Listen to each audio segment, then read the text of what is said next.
Questions for the athletes? So, Treysen, tonight you only had 3 at the end of the first half, and then you come out and you kind of caught fire. Was there a conversation between you and Ross Hodge, or did you just kind of just find what was going on? Yeah, there was no conversation.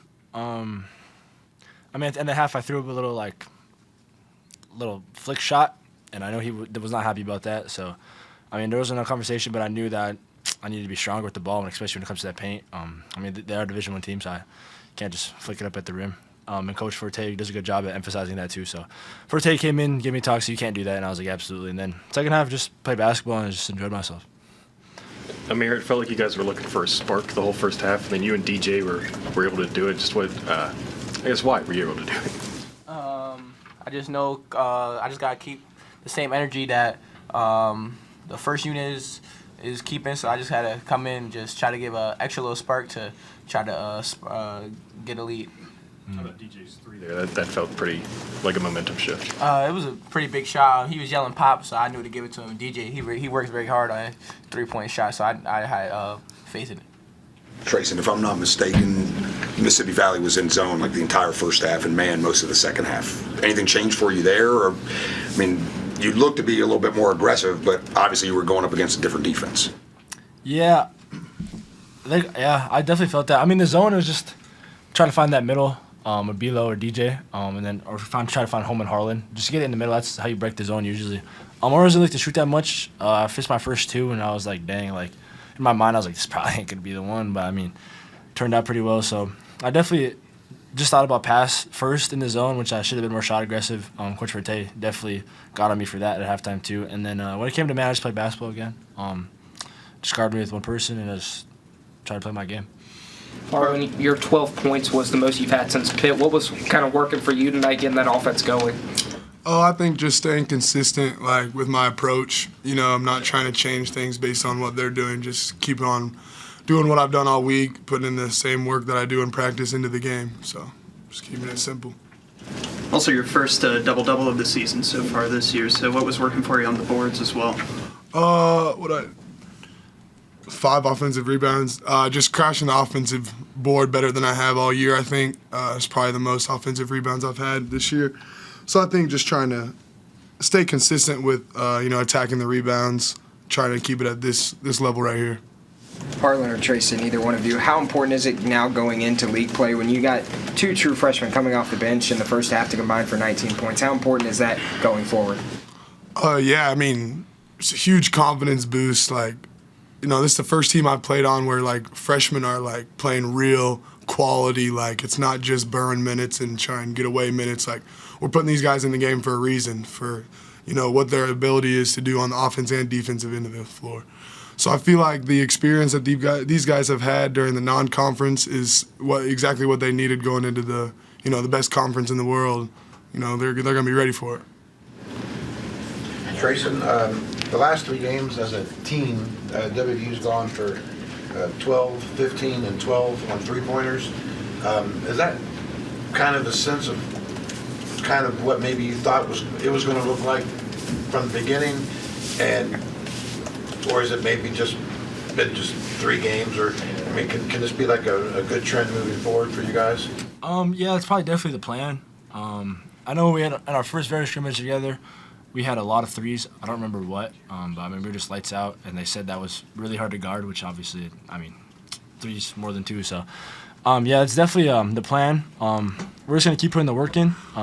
Can't script anything, obviously. Like, you don't know, like, obviously I've had bad games, and obviously I work hard before those games, and it just doesn't go in. So, I mean, that's part of basketball. So, I mean, we're definitely just going to work our hardest to get to where we need to be, and we're just going to get better every day. That's definitely the goal.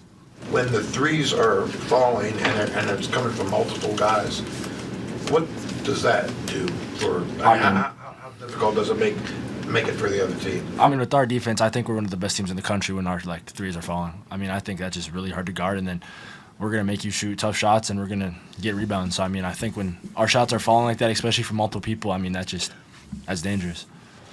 Amir, Coach Hodge had talked about some of the work, this off stretch that you had, and making offense feed into the defense. That the defense has been really good at times, but then there's been stretches where it's broken down, and he felt like It was when the offense broke down that then the defense didn't. Today, did you get a little sense of what he was talking about there? I kind of always get a sense because that's really some people's mindset when they come into the game. But I say for us, we just really been trying to just make defense our first priority, and then the offense gonna come. Like that's what we've been working on. How important is this stretch now? You don't have a game until the new year, until the second. How important is it to get your bodies rested up before you hit conference play? Huge. Yeah, definitely huge. We had a really tough week of practice, which we needed a lot to just get after each other.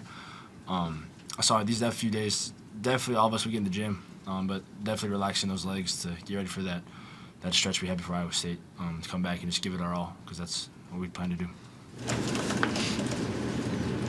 Got all three of you guys that has played a Big 12 game, obviously. So what do you anticipate it being like? It's obviously going to be a step up in competition, but you got some time to prepare for it, and first one's going to be a really tough one. Yeah, we're definitely stepping in. Think it's going to be a dogfight. We have a bunch of guys that are mentally bought in, and physically. We all put the work in, way more than I think any other team in the country. Again, like, we're in here 10, 12 hours a day just on our free time, like, just because we want to get better. And it doesn't matter if we're doing defensive stuff and just asking to get better, but we're all here. So I think that first Big 12 game, we're all going to come in with the fact that, like, we got to go punch first, and we know it's going to be a long game, and obviously stuff's not going to go away, so we just got to stay together. And grit, play with a lot of grit. For any of you guys, I'm obviously, in the conference play, no matter what conference you're in, it's kind of a grind, but kind of like what Greg was saying, when you kind of break this Big 12 down, you got Arizona's number 1, Iowa State's 3, and there's like 5 or 6 ranked teams in the Big 12. So is that more? There's more to it than just the grind, isn't there? I mean, there's opportunity. There's some unknown there, right? Because you guys haven't gone through before. How do you kind of put this journey into words that you guys are about to go into? Yeah, I think, there's going to be a lot of outside noise being in the Big 12. You know what I mean? We got probably the number 1 draft pick in our league. We got, 1, 2. Yeah.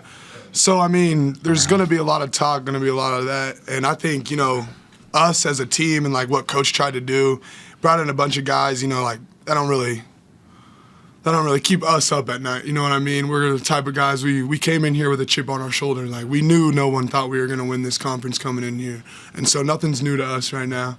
Like, this is exactly where we thought everyone thought we would be.